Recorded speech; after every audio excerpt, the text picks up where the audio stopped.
bu loolu jàllee da ngay ñëw maintenant aujourd'hui il y a que ce pouvoir également est en retard sur la production de documents yoo xam ne c'est des exigences communautaires exigence de bonne gouvernance exigence d'un pays qui veut répondre à des standards xam nga tey jii dañ la ne trimestre bu jàll bu ne au plus tard 45 jours après ce trimestre da nga war a def un rapport pour wane trimestre bi jàll noo ko kiwee 45 jours après buñ la nee yow le dernier trimestre de 2024 sa rapport génnagul le premier trimestre de 2025 sa rapport génnagul donc tu es en retard de 2 trimestres égale 6 mois et on est en train de boucler beneen trimestre parce que trimestre bële avril mai juin dugg nañ ci juin loolu mooy benn jëlal beneen bi les statistiques sur les marchés publics boobu tamit par trimestre la war a génn amul benn bu ci génn maintenant qu'est-ce qu'on nous cache pour que les rapports d'exécution ne sortent pas qu'est-ce qu'on ne voudrait pas que les gens voient pour que ñu mën ko kii et cetera donc ça c'est des questionnements légitimes yoo xam ne effectivement on invite le pouvoir à ce que mu góorgóorlu ci loolu de sorte à ce que mu respecte ko parce que tey jii nii si on était dans une démarche qualité Djibril xam na lu may wax on peut dire que on ne serait pas bien noté sur la production de nos rapports démarche qualité ku ci nekk da ngay gis ni lii lañ la laaj la publication des rapports à temps nous sommes en retard léegi nag nga jógee ko foofu noonu nga ñëw nga dugg je suis d'accord avec Djibril lépp ayul parce que on prête à quelqu'un sur qui on a des présupposés que yor na weccet am na yaakaar nañ ni moom lu ñu koy lebal mën na ko fay ndaxte tey bu Djibril taxawee dem banque ma dem banque Djibril bu indee bulletin de salaire am man awma bulletin de salaire Djibril la ñuy lebal parce que yaakaar nañ ci moom ni am na lu mu ko fayee donc tey jii nii un état ne peut pas être en faillite donc tout le monde va prêter à l'aide c'est tout à fait normal naturel mais le problème c'est qu'est-ce qu'on en fait qu'est-ce qu'on fait de ce qu'on a emprunté c'est la grande question tu vas poser cette grande question et tu vas arriver à cette réponse en un an quels sont les grands travaux qu'on a lancés tu n'en vois pas quels sont les grands travaux qu'on a inaugurés tu n'en vois pas donc ce que nous avons emprunté ça nous a servi à faire du fonctionnement deuxièmement et ça nous a servi à payer notre dette parce que on a levé 750 milliards d'euros millions d'euros presque 400 milliards c'est pour payer des eurobonds qui arrivaient à maturité en réalité c'est ce qu'on n'a pas dit aux Sénégalais dañoo leb pour fay bor suul le bukki la ñu def aujourd'hui une bonne partie de ce que nous empruntons nous sert à faire face au service de la dette. Non mais Bachir, c'est le service de la dette. Oui. C'est la dette empruntée par le Sénégal depuis longtemps. Merci. Et investie dans des infrastructures. Merci. Ça aussi, il faut le dire. C'est là où les gens ont eu de la mauvaise foi. On a fait croire aux Sénégalais que les 18 000 milliards de dettes c'est Macky Sall moo ko fi bàyyi.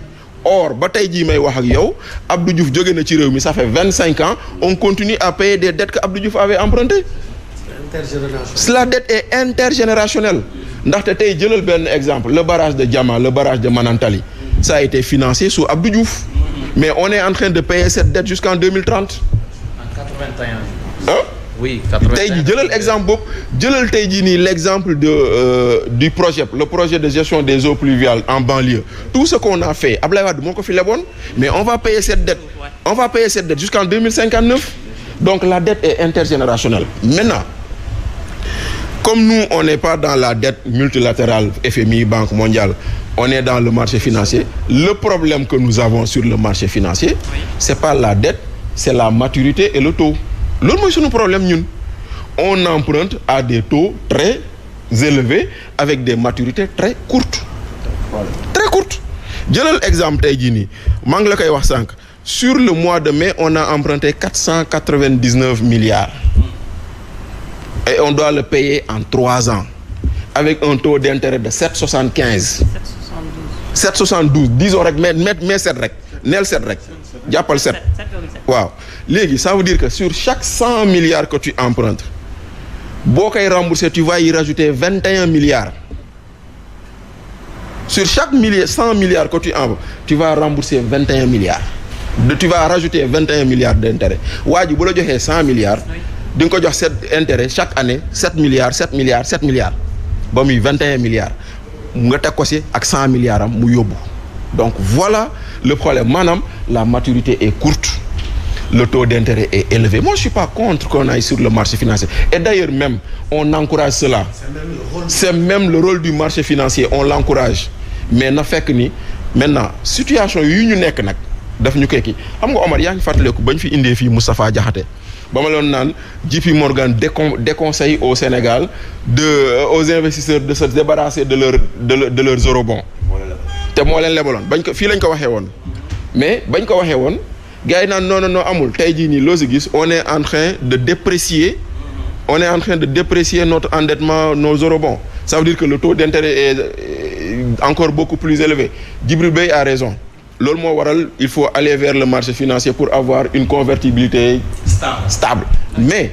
la Côte d'Ivoire nous a donné également une leçon là-dessus la Côte d'Ivoire a levé des eurobonds en CFA nañ waxante dëgg kon ça veut dire que on peut aller lever des eurobonds et avoir du CFA et exiger que les gens nous payent en CFA ou les gens nous le prêtent en CFA et nous remboursons en CFA donc ça évite la convertibilité donc c'est dire que lépp c'est possible maintenant encore une fois personne n'est contre l'endettement il faut simplement que ça ne soit pas de l'endettement pour du fonctionnement Djibril Bey amul droit dem lépp pour jënd costume Djibril Bey amul droit dem lépp pour peinturaat këram alors que ñun Sénégal loolu lañ nekk di def lépp jënd costume lépp solu lépp et cetera et en moyenne voilà aujourd'hui sur les 1600 milliards qu'on a empruntés apparemment nous sommes à peu près à 141 milliards d'emprunts par mois sur 12 mois en moyenne.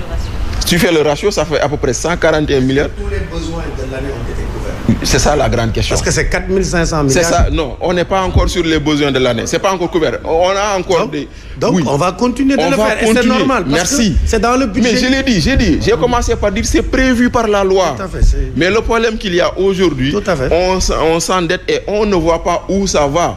Parce qu'au même moment, nit ñi ñu ngi gën a sonn au même moment seen affaire yaa ngi gën a métti c'est au même moment qu'on te dit on a. Justement ñàkk gis boobu c'est d'ailleurs moom moo tax les gens se posent des questions. Justement parce que une bonne partie nee naa la le service de la dette cette année-ci je pense qu'on est à plus de 2000 milliards de dettes à payer intérêts plus etc. Ça veut dire que nous sommes obligés de payer presque de payer 200 milliards par mois sur la dette du Sénégal. C'est important. C'est-à-dire que yooyu noonu c'est des charges incompressibles dans un budget. Justement. Tu ne peux pas ne pas le faire parce que tu peux pas, tu es obligé de le faire. Maintenant au même moment nag ce qui aurait pu aider c'est de voir le Sénégal réduire ses charges de fonctionnement. Mais malheureusement quand on te dit qu'on va acheter des véhicules à l'Assemblée nationale, quand on te dit qu'on se déplace en avion privé, même si on veut nous faire croire que c'est prêté. Mais Néné, quel est l'homme d'affaires qui va te prêter son avion? Mais c'est plus dangereux. C'est plus dangereux. Parce que homme d'affaires boobu noonu ñu ne moo la abal avion. Homme d'affaires boobu ba nga ñëwee ça fait partie des premiers hommes d'affaires dont le contrat de renouvellement de sa ciment de l'extension de sa cimenterie da nga ko bloqué woon. Mais aujourd'hui mais muy noonu kon nag c'est-à-dire que aujourd'hui leb boobu noonu c'est encore pire que louer. Bien sûr. C'est pire que louer, c'est plus grave. Djibril sait de quoi je parle. Un homme d'affaires, c'est pas un philanthrope. Même quand il donne quand il fait du sarahé, même quand il fait du sarahé, il y a de l'intérêt. Il attend quelque chose en retour. Ils ont tout, mais ils ont la vérité. Qu'ils ont loué. Mais ils auraient dû dire qu'ils ont loué. Moi, je préfère ça. Mais dañ leen ko abal. Boobu moo gën a dangereux. Le conflit d'intérêt va être là. Maintenant, demain, quel que soit l'avantage que cette cimenterie obtiendra dans ce pays, on fera un lien avec le prêt de cet avion-là ou la mise à disposition de cet avion. Donc, au moment où les Sénégalais tire le diable par là que tabaski bu ji métti et voilà que aujourd'hui on emprunte continuellement et ça ne se ressent pas dans le vécu des Sénégalais. Effectivement on s'interroge mais il faut savoir que le Sénégal fait face à un paiement de sa dette et de ses charges de fonctionnement qu'on ne réduit pas malheureusement. D'accord, après dinaa ñëw ci bay par rapport ak comment l'État supporte tout ça mais dinañ ci revenir Omar par rapport à cette dette justement. Économique moo nërmeel